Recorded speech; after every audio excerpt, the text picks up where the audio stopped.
Muito pouco dinheiro. O dinheiro era apertado, né? Inverno A rigoroso. prova de fogo. Se não aguentar o inverno, já volta pra trás. Visto negado. O visto foi negado. Trabalho duro. Responsabilidade. 87 gramas. Conheça agora a história do funileiro José Miguel.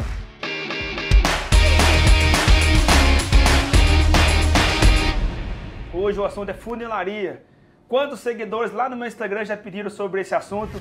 E eu fiz questão de vir aqui entrevistar um senhor de mentalidade, mais jovem de coração e de alma, porque é muita responsabilidade para uma pessoa só de 30 anos estando no exterior. Gente, vocês falam para mim sobre funilaria e eu vim aqui hoje dentro de uma funilaria conversar com o proprietário para vocês entender como é que funciona esse trabalho que vocês desejam saber como funciona aqui no Canadá.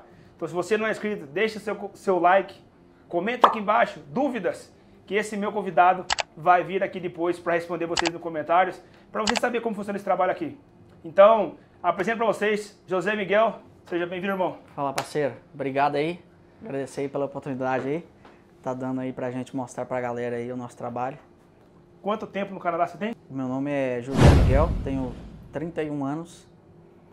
Tô aqui morando no Canadá, vai fazer 7 anos em novembro agora. 7 anos de novembro. É, Uma coisa em comum que nós temos, cheguei em novembro também, novembro. 17. Um 2017. ano depois.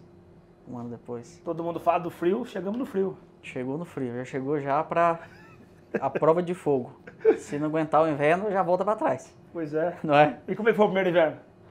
Rapaz, foi pesado. Foi Foi. pesado, que aí você tem aquela primeiro contato assim com aquele frio, né? A partir do momento ali que eu saí ali do aeroporto ali, que eu já senti aquele frio, quando eu cheguei eu estava fazendo uns menos 19 graus. Aí a gente não vem tão preparado para receber o frio, né? Sim. Então eu cheguei aqui só com uma blusa de manga comprida, e aí eu já peguei aquele frio, assim, é frio mesmo. O frio é... Não é brincadeira não. E todo mundo veio pra Calgary pensando em conhecer os lagos, né? É... Mas não tinha lago nessa altura, frio pra caramba. Fazer o que no lago? só fui conhecer no outro ano. No outro ano. Quando foi o verão. Que aí eu fui lá em Lake Louise, né? Lá pra área de Banff, né? Que é muito bonita, né? Sim. É, Que hora que você era aqui ontem? Umas 8h30? 9 horas? às 9 horas. Às 9 9 horas da noite eu vim aqui pra conhecê-lo pessoalmente ontem à noite. Marcamos de gravar hoje pra vocês. Então o homem trabalha. Falaram pra mim e eu pude ver com os meus olhos. Por que tanto trabalho assim, cara? Da onde vem essa garra? Isso eu acho que é muita vontade de vencer, né? É? É. Porque eu não conheço outra forma de você conseguir crescer profissionalmente do que o próprio trabalho, né? Então, o trabalho é muito importante. Porque quando a pessoa se gaba, eu trabalho muito, é uma coisa. Agora, quando as pessoas falam, é outra. É. E as Então, duas pessoas a que gente- me indicou você falou que você trabalha muito. eu tento me esforçar o máximo possível para poder ter os melhores resultados, né? Sim. É. Então, já quero deixar um abraço aí pro Gui, pro Wilson, vocês que falaram do Miguel pra mim, não conheceu, nem vocês não conheciam também. Então, se não fosse os dois, eu nem sabia quem era você. Porque por mais que você faz sucesso na calada. Você não tem internet, você não tem nada na mídia, né? Não tem rede social, não é? Então agora tem que ter, né? Pra galera saber como é que funciona a A gente funilaria, tá né? pensando em abrir um Instagram aí para poder começar a mostrar pro pessoal, divulgar o nosso trabalho, a pessoa poder entender melhor como é que funciona uma oficina de funilaria e pintura. Sim, Muita gente não entende, né, como é que acontece o processo todo. sim. A Cara, partir dos vídeos que você vai postar aí, a galera vai poder entender melhor e ver como é que funciona o processo todo. pra gente falar sobre funilaria, qual que é a maior diferença, cara? Hoje, todo mundo pensa, pô, vou chegar lá, vou fazer o quê? É igual? O que eu posso fazer? Qual é o meu conhecimento que eu vou poder aplicar lá? É possível usar o conhecimento ou é completamente diferente? Como é que funciona? O fundamento é o mesmo, né? Questão assim, do reparo. Tem várias ferramentas que ajudam a simplificar e fazer o trabalho ficar mais rápido, não é? O processo é um pouco diferente também, em questão assim, no processo de lixamento, né? Porque quando eu trabalhava na oficina do Brasil, a gente usa muito, né, no Brasil, fazer o lixamento com água, não é? E aqui o processo ele é feito todo seco, né? Desde o começo até o fim a gente não usa água para poder fazer o... Nunca usa água, Não. em nenhum momento. Em nenhum momento. Não é? E você acha que isso é uma técnica ou é uma falta de conhecimento de não, lá? acho que isso é uma técnica. É uma técnica. Não é? Não que seja errado, porque eu trabalhei muito tempo assim, né? E E eu acredito que no Brasil tem várias oficinas que já usam esse processo de lixamento a seco, não é? Mas no passado, por eu trabalhar, às vezes, numa oficina um pouco mais simples, né? A pessoa aprende com um avô e passa pro pai e traz aquela cultura, né, do trabalho, né? Até conheceu algo novo, usa aqui tá dando certo, né? Dá certo, né? Simplifica muito, faz o trabalho ficar muito mais rápido. Sim. E a qualidade fica bem melhor. Deixe seu like no nosso canal. Você está aqui no canal onde nós trazemos pessoas reais para contar histórias reais para vocês. Sabe? Vocês sabem que no Calovecast é baseado em história de pessoas. Então nós estamos aqui na funilaria do Zé Miguel, gravamos aqui um pouco para vocês, vocês vão ver lá o fundo, vocês vão ver como que é a preparação de tinta, tá na imagem para vocês ver. Ele mostrou pra gente uns detalhes, abriu a oficina mesmo, escancarou as portas pra gente entrar aqui dentro para mostrar para vocês como é. Aqui a gente vai fazer uma tinta aqui agora. A gente já escolheu a cor certa lá do para-choque do carro. Aí a gente já jogou a cor no sistema.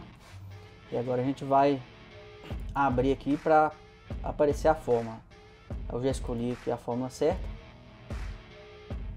Aí vamos fazer aqui escolher a quantidade, né, que a gente vai fazer da tinta.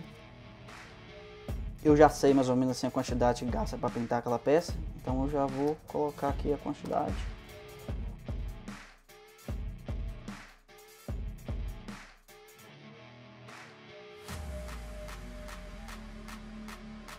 (87,6 gramas).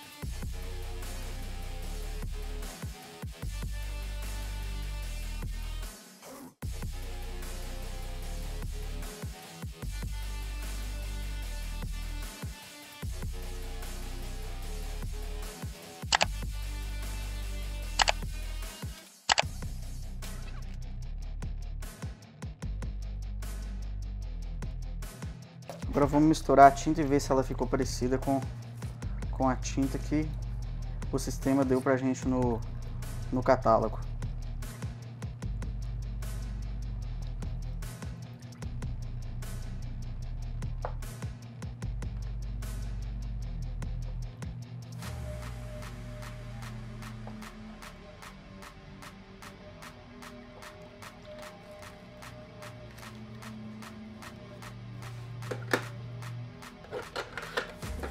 Esse aí que é o processo para fazer a tinta.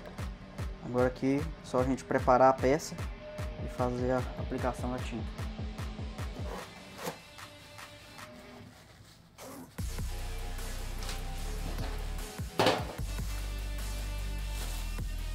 E aqui a gente usa copo descartável, né? Toda vez que a gente faz a tinta, a gente usa esse copo descartável.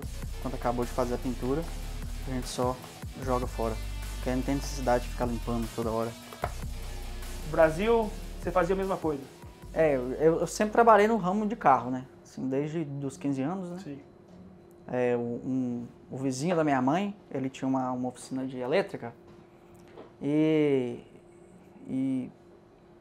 um certo dia eu pedi para ele, para ver se ele me deixava eu poder ir para a oficina dele. Não em termos de receber o pagamento de volta. Eu só perguntei para ele se eu poderia ir para a oficina dele só para aprender, porque eu tinha curiosidade. Você tinha quantos anos? Eu tinha 15. 15 anos. Aí ele falou assim, eu não posso te contratar, porque você é muito novo ainda, mas se você quiser ir para a oficina, você tá lá, a gente vai te mostrando, você vai aprender de alguma forma. Aí ele me deu essa oportunidade, aí eu comecei a trabalhar com ele, comecei a ir para lá ajudando, e depois de algum tempo o ajudante dele pediu demissão e ele me chamou para trabalhar com ele. E ali foi que tudo começou. Cara, 15 anos. 15 anos. E esse desejo no seu coração de carro, você consegue memorizar no seu passado de onde vem esse desejo? Eu acredito que o primeiro contato assim, que eu tive com conserto de carro foi eu acho que foi em 2005, por aí. A minha mãe precisou de fazer um reparo no carro dela e ela levou para uma funilaria de pintura. E o carro ficou alguns dias lá e eu ia lá quase todo dia, só para poder ver o processo, Sim. não é? Aí depois da escola eu dava uma passadinha lá só para poder ver como é que estava o processo do carro.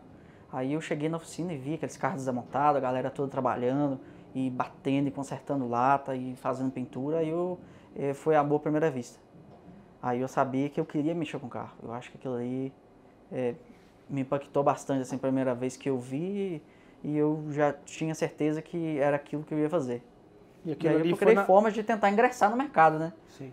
Não é? Isso foi na sua cidade natal? Foi na minha cidade. Onde tu é mesmo? Caratinga, Minas Gerais. Caratinga, Minas Gerais. É. Por que o mineiro é trabalhador assim, velho? Todo mineiro que eu conheço é bruto pra trabalhar. Isso vem de família, né? Assim, porque você vê o avô trabalhador, o pai trabalhador, então você cresce com essa... Você já cresce já tendo como espelho, né? As próprias pessoas da família, né? Que gostam de trabalhar, que ensina que o trabalho honesto, ele te dá bons frutos, né? Então eu sempre gostei de ter o meu dinheiro, sempre gostei de ter minha independência financeira. Então eu acho que isso que me impulsionou bastante começar a trabalhar cedo, né? Por que tu acha que... Eu vou usar a sua cultura de exemplo, porque eu conheço muitos mineiros e são maioria trabalhador. Por que tu acha que o mineiro não consegue prosperar no Brasil, sendo que trabalha muito? Acredito que...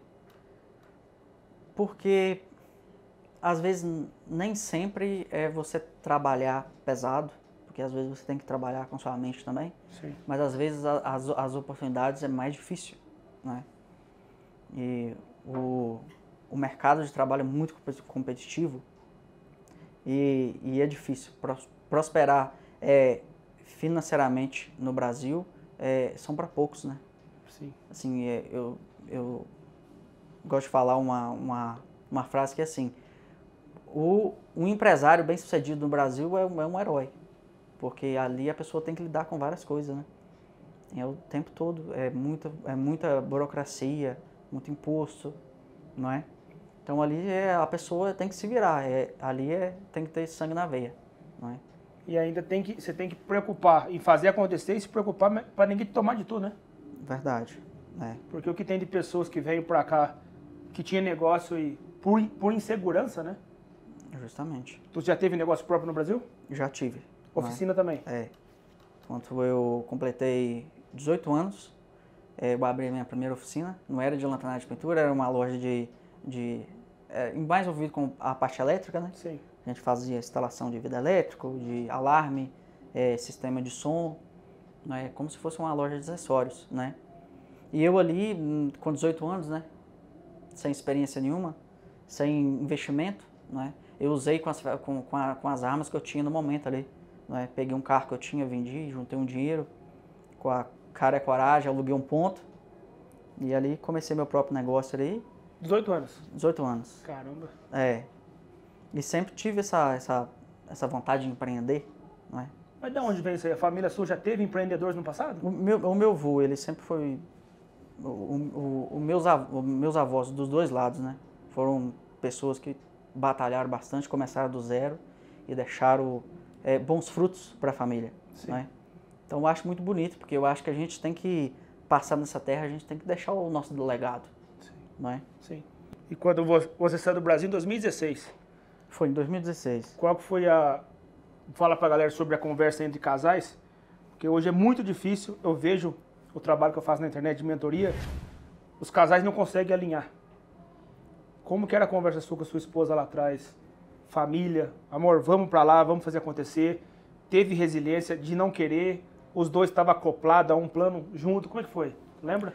No começo eu tive bastante resistência em que mudar, porque na época eu já tinha meu próprio negócio, era um negócio pequeno, mas eu já sobrevivia do meu negócio. Já tinha mais que salário. E eu acho que fez assim, virar a chave mesmo assim, porque a gente era novo, pouco tempo de casado, a gente estava ali, aberto ali para experiência nova, de tentar crescer, de tentar buscar conhecimento. Sim.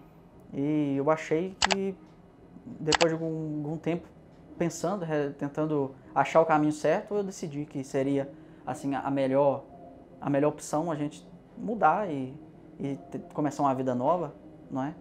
O que mais te motivou a sair na época, tu lembra? A minha sogra sempre motivou bastante. eu mais a minha esposa, pra gente poder mudar e começar uma vida nova. E sempre falou pra gente o tão bom era esse país, não é? Isso que Se a gente lá atrás. trabalhasse com determinação, com honestidade, a gente conseguiria crescer profissionalmente e espiritualmente também, né? Sim. Não é? E aí sua sogra te deve essa motivação. É, O primeiro passo foi pensar, foi fazer o visto. eu tentei um visto de turismo, né? Porque eu tinha vontade de vir conhecer primeiro, né? Porque era uma mudança muito drástica, né?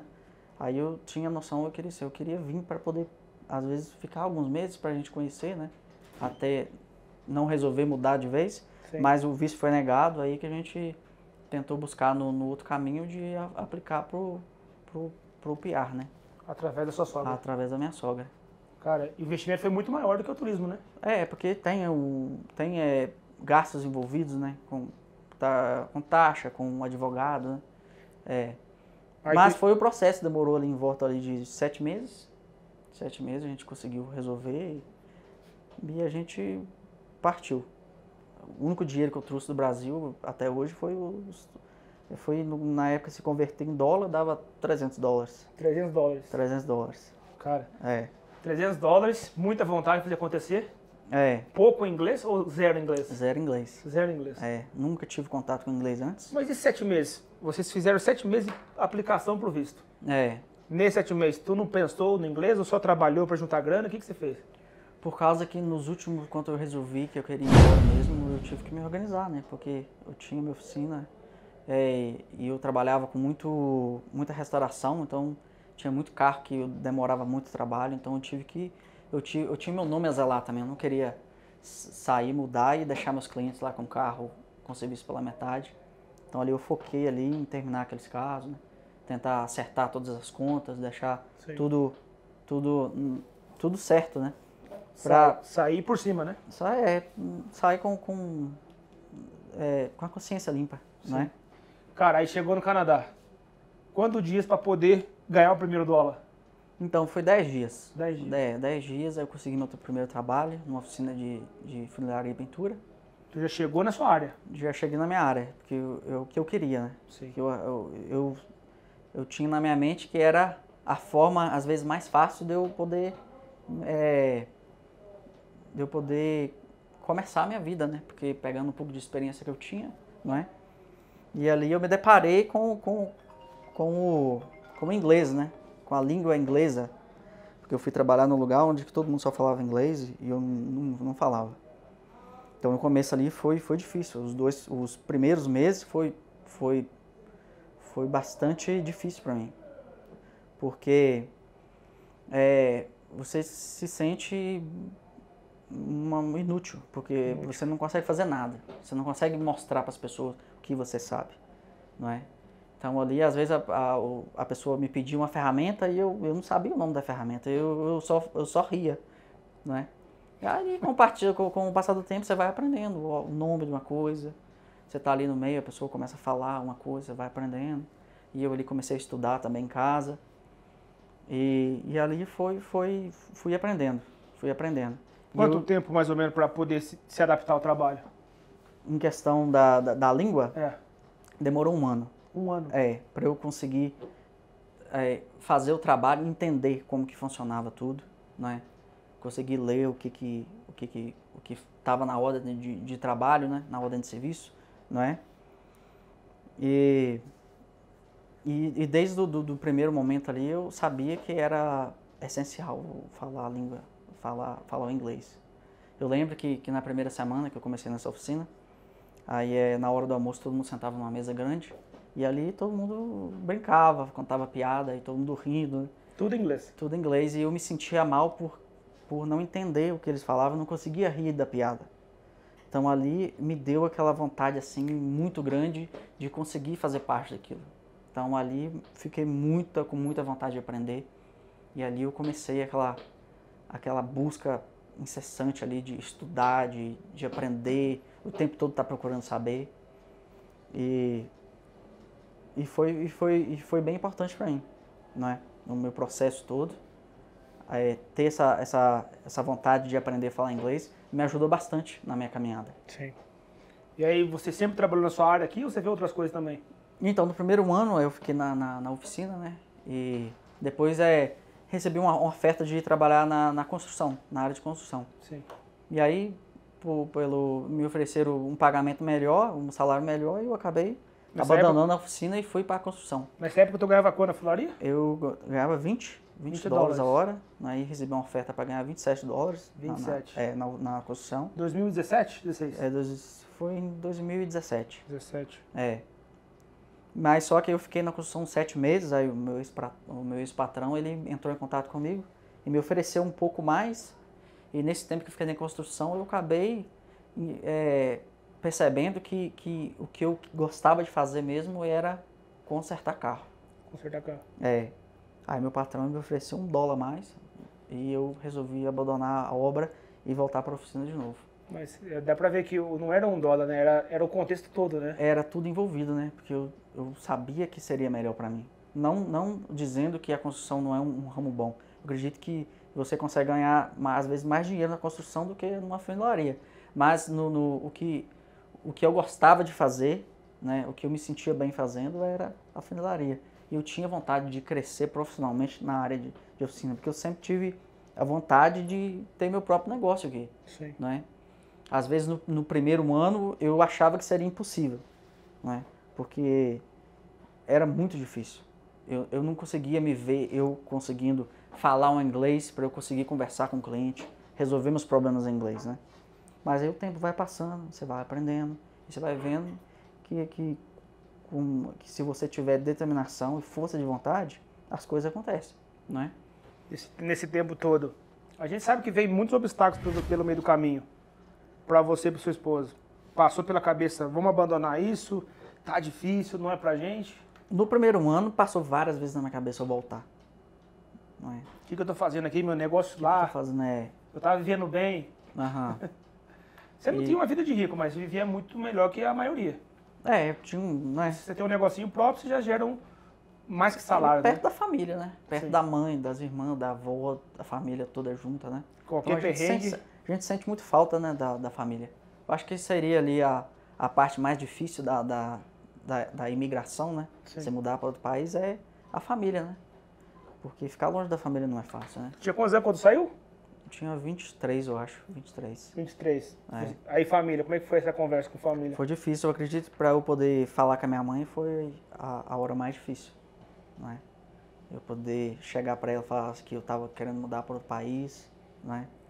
E ela não aceitou, mas também não me proibiu, né? Ficou muito triste, mas eu já estava com a cabeça feita para poder fazer essa mudança. E foi difícil muito. Dar o tchau pra mãe na hora de ir embora, eu acho que foi a hora mais difícil ali. Cara, garantia nunca existiu, né? Você com 18 anos já abriu o primeiro negócio. Cara, é certo que o cara, quando ele já tem a mente empreendedora, ele não consegue trabalhar por muito tempo pros outros, né? É porque é bom trabalhar pra gente. Eu acho bom trabalhar pra mim. É por isso que você mesmo. fica até tarde, porque é seu. Eu acho bom.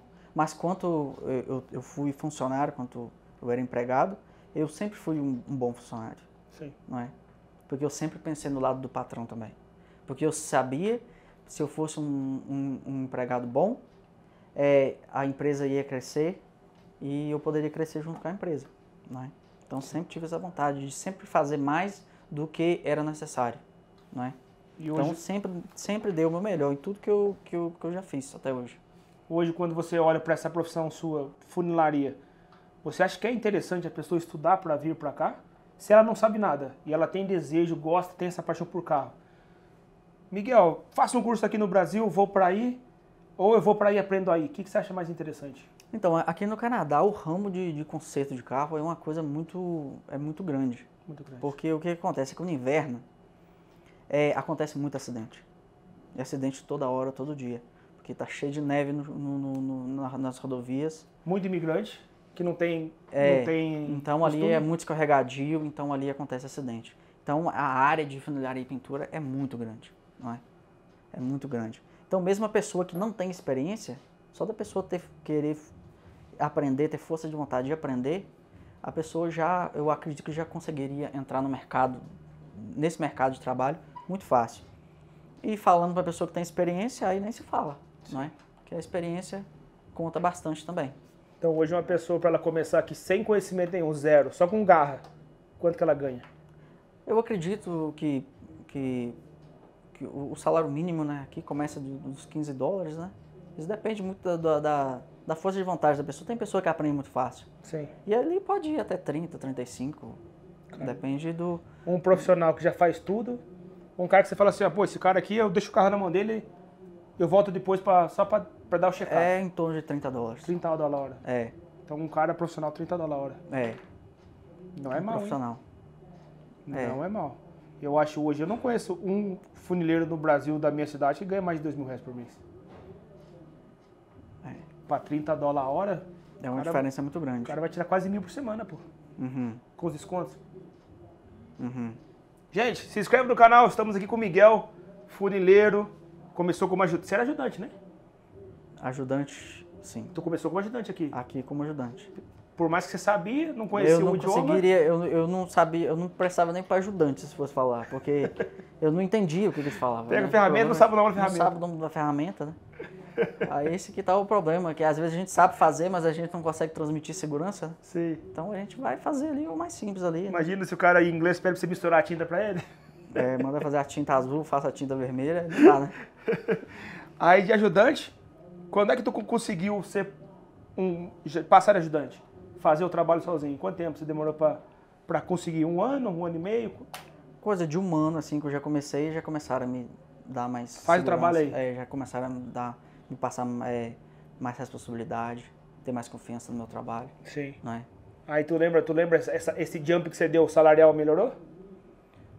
Sim, isso aconteceu quando eu voltei para a oficina, né? Sim. Quando eu fui para a obra, fiquei lá 7 meses e voltei. Ali foi a virada de chave, né? Porque aí eu já voltei ganhando mais e eles já entendiam que eu era capaz de fazer o trabalho, né? Sim. Nessa altura o inglês já estava mais elevado. Já estava melhor. Já estava melhor. E aí eu já conseguiria, eu já estava conseguindo ser muito mais eficiente no trabalho, não é? E quanto tempo fazendo trabalho para você pensar no seu negócio hoje? Então, eu fiquei ali nos 3 primeiros anos, né? Eu fiquei ali tentando me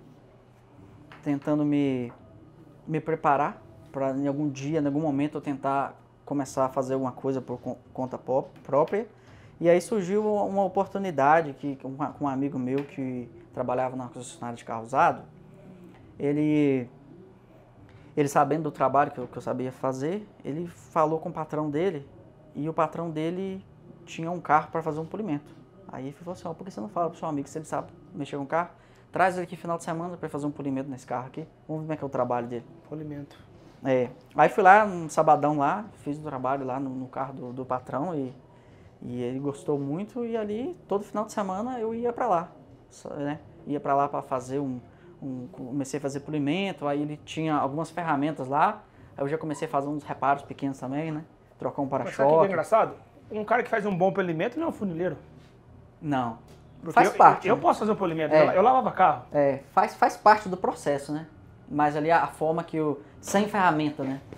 Eu consegui ali começar a fazer algum trabalho ali para ele foi com polimento, né? Sim. Que era o que demandava menos ferramenta, né?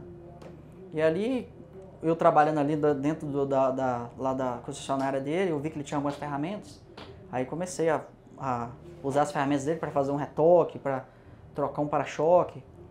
E aí eu fui ganhando dinheirinho, fui comprando minhas próprias ferramentas. Né? Então tu fazia muito com pouco recurso. Fazia muito com pouca coisa, não é? E ali ele começou a ter mais confiança e me dar mais coisa. Então ali eu saía do trabalho, dessa oficina que eu trabalhava antes, e ia para a concessionária dele depois do expediente, né? Fazer um extra. Para fazer um extra, né? E ali fui trabalhando. Aí um certo dia, uma amiga minha que trabalhava numa empresa de limpeza, a patroa dela bateu o para-choque do carro dela e a minha amiga comentou com a patroa, falou, tem um amigo meu que conserta o carro, você não quer dar o carro para ele consertar? Ela falou assim, se o cara for fazer um trabalho bom, fala para ele fazer. Eu fui, peguei, consertei o para-choque para ela. Tu deu preço ou foi na confiança? Eu dei o preço. Deu preço. Né? Era difícil dar preço, porque eu não tinha muita experiência. Né? Quem é você para dar preço, né? Nessa altura? O que eu fiz, o preço que eu cobrava lá no Brasil, eu só transformei para dólar. Sério, cara? É o que eu sabia fazer no começo, até aprender a fazer orçamento. Isso é uma parte que demorou bastante tempo para eu poder entender. É isso aí, família. Estamos aqui com o Zé Miguel, terminando esse bate-papo para vocês. Se inscreve no canal aí. Zé, uma mensagem para a galera que pensa em migrar, pensa em sair do Brasil, tem essa vontade, mas não tem aquela garantia que você também não teve, o medo de não dar certo. Assim, a vida é feita de decisões, né? Sim. Em algum momento na sua vida você tem que tomar decisões, né? Você tem que saber só tomar a decisão na hora certa, não é? E não ter muito medo, porque a gente tem que arriscar às vezes. Porque se a gente não arriscar, a gente não vai saber o que vai acontecer no futuro, né? E o arrependimento então, baixo. se a pessoa, eu acho que a gente não pode se arrepender de não ter tentado, não é? Então, tem que botar a cara pra frente e arriscar, e se quiser vir, comece a estudar a forma mais fácil que tiver mais no seu perfil, e tenta vir, porque foi bom pra mim, e tá sendo bom pra muita gente também, não é? Isso é verdade. Eu só tenho a agradecer o Canadá. O Canadá é um país maravilhoso. Mudou sua vida. Mudou minha vida. Tenho muito a agradecer aí o Canadá. Então é isso aí, gente. Se inscreve no canal, deixa o seu like aí. Cara, muito trabalho aqui. Vocês não têm ideia o que tá acontecendo por detrás para estar gravando esse conteúdo para vocês. É muito esforço, um conteúdo de uma pessoa que fez o que você quer fazer. Uma pessoa que saiu da onde você quer sair. Então, não tem melhor forma de observar essas histórias. Se aquela pessoa está fazendo o que você quer fazer, ou você está seguindo pessoas que faz o que você não quer fazer. E isso distrai sua cabeça, tira o seu foco. Procura seguir pessoas, procura ouvir histórias de pessoas que fez aquilo que você quer fazer para sua vida. E o Zé Miguel está aqui para contar um pouco da história dele para vocês, que ele fez o que vocês querem fazer. Então se inscreve no canal aqui, deixa uma mensagem para ele nos comentários. Ainda não tem o Instagram, mas ele vai fazer. Em breve vocês vão começar a poder ver de mais perto como é a funilaria aqui no Canadá. Então deixa aí nos comentários que o Zé vai dar uma respondida de vez em quando, Zé. Você vai lá? Responde o pessoal nos comentários? Vou demais, Zé. Vamos responder. Poder Obrigado, ajudar Zé. a galera aí. Nós Obrigado, estamos juntos. Valeu. Então é isso aí. Obrigado até o próximo vídeo. Tchau.